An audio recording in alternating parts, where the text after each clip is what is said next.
August 31st, 1888, London. In this world of shadow and smoke, in the impoverished East End, a darkness was about to descend. Not the darkness of poverty or crime that already plagued the streets, but something far worse. Something that would transform a city and create a legend that would haunt the world for over 130 years. His name was never known.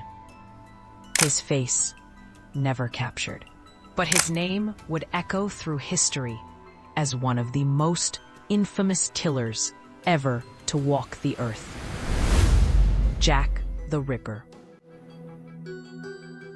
August 31st, 1888, 3:40 in the morning.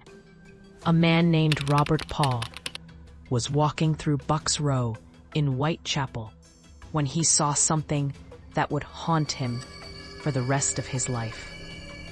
There, lying in the street, was the body of a woman. Her throat had been cut so deeply, so viciously, that she was nearly decapitated. Her abdomen was torn open. Her intestines were mutilated. This was no ordinary murder. This was savagery. The woman's name was Mary Ann Nichols. Polly, her friends called her. She was a 42-year-old widow with a tragic past. Her husband had left her. Her children were in a workhouse. Polly had turned to prostitution just to survive. That night, Polly had only sixpence, barely enough for a bed in a common lodging house. She'd been seen alive just an hour before, walking down Whitechapel Road. She'd told another lodger, "I'll soon get my DOS money." Those were her last words. When police arrived and examined Polly's body, they were shocked. This wasn't the work of an amateur. The killer had used a long, sharp knife. The cuts were precise, deliberate, anatomical. Whoever did this knew the human body. The police had no idea that what they were looking at was the beginning of something. A reign of terror that would consume the next 3 months and change criminal investigation forever.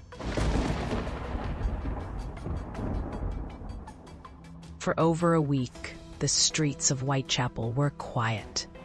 Police increased patrols.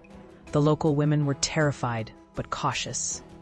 Surely, they thought, it was an isolated incident, a crime of passion, a drunk with a knife. They were wrong. September 8th, 1888, 6 o'clock in the morning. A man named John Davis was getting to work when he discovered something horrifying in the backyard at 29 Hanbury Street. Another body, another woman, another nightmare. Her name was Annie Chapman. She was 47 years old. Like Polly Nichols, she was a widow, a prostitute, a woman society had discarded. And like Polly Nichols, she was butchered with brutal precision. But this time, the killer had gone further. He hadn't just mutilated her. He had removed her womb. Her uterus was gone, taken away like a trophy. Police surgeon Thomas Bond, who examined the body, noted that whoever did this had anatomical knowledge. They knew exactly what they were looking for, exactly what they were taking. The killer was sending a message. He was escalating, and he was nowhere near finished. The newspapers erupted. This was no longer a crime. This was a sensation. Extra editions were printed. Newsboys shouted on street corners. The story spread across London, across England, across the Atlantic to America. The world was beginning to pay attention. And on the streets of Whitechapel, terror was turning into panic. But it would get much, much worse. September 30th, 1888. This night would be remembered in infamy as the double event.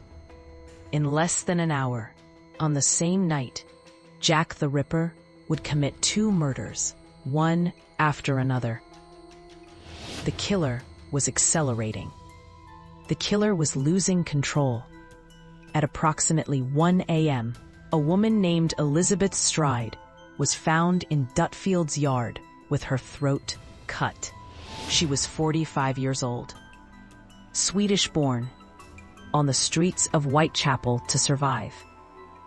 Critically, her body showed something different from the previous victims.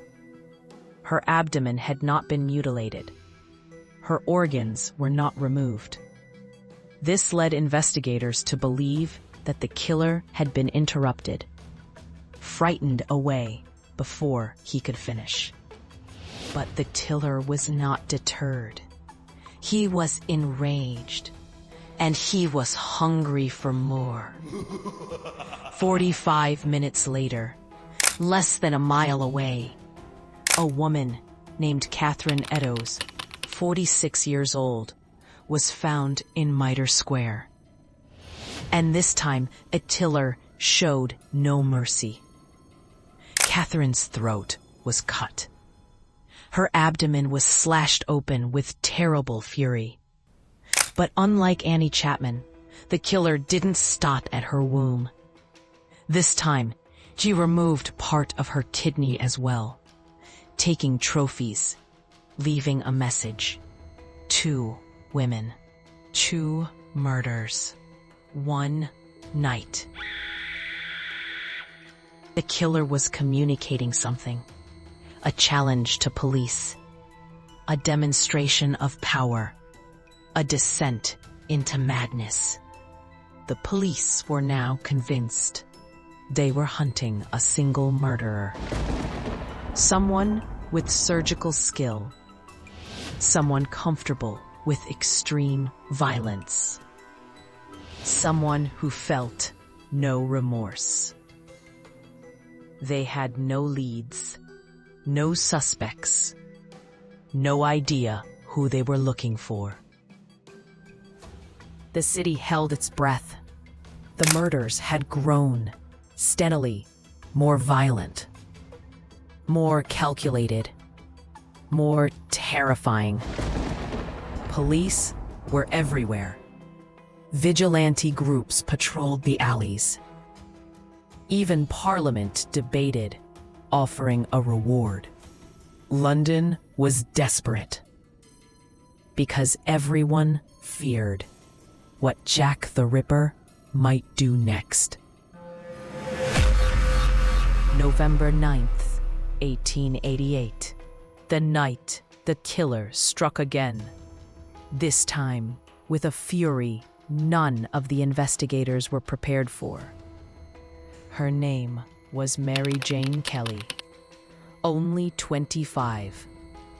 Unlike the earlier victims, she lived indoors, in a single cramped room at 13 Miller's Court. She had been living with Joseph Barnett, a man who tried to help her leave the streets behind. But after Barnett lost his job, Mary Jane returned to prostitution simply to survive. Their arguments became frequent. On the night of November 8th, they fought, and Barnett left for the last time. What happened after he walked out has remained one of the darkest mysteries in the case. But by morning, London would witness something beyond anything the Ripper had done before. When the landlord came to collect rent, he peeked through the small window and stumbled back. The room was drenched in blood. The walls, the bed, the floor. It looked as though a storm of violence had torn through the tiny space. Mary Jane Kelly's body had been savaged with a level of brutality the police had never seen. She was barely recognizable. Her face had been destroyed. Her body had been attacked in a way that suggested the killer spent a long, deliberate, almost obsessive amount of time with her. This wasn't a quick kill. It was a frenzy, a complete loss of control, a descent into something animalistic. After Mary Jane Kelly, the murders stopped. Whether the killer died, fled, or finally satisfied whatever darkness consumed him, no one knows. But that night marked the end of the Ripper's reign and the beginning of a mystery that still haunts the world. And then, nothing. The murders stopped. November came. December passed. January arrived. The killer who had terrorized Whitechapel for 3 relentless months had vanished like a ghost.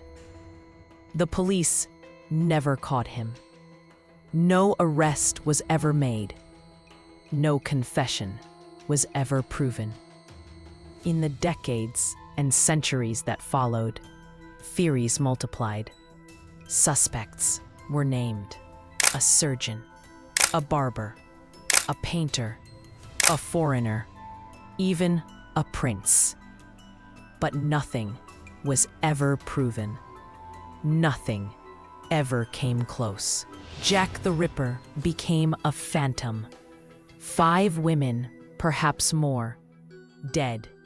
Women forgotten by society long before their murders made headlines. Slain by a hand, never found. By a face, never identified. By a name not chosen by the killer. The Whitechapel murders changed everything. They changed how police investigated crime. They introduced the world to serial murder. They made one thing clear: evil walks among us, and it can be invisible until it strikes. Today, Whitechapel is a tourist attraction. People walk the streets where Jack the Ripper hunted, taking photographs at the murder sites, discussing theories about identity. But beyond the fascination, beyond the legend, there is a deeper truth. 5 women were murdered by a hand we never knew, mutilated by a man we never found, and they were forgotten by a society that didn't care. They were invisible in life. They were sensations in death. But they were women. They were human. And they deserved better. If you enjoyed uncovering the dark mysteries of history, make sure to like this video and subscribe to our channel. Turn on the bell to never miss a journey into the secrets, stories, and shadows of the past.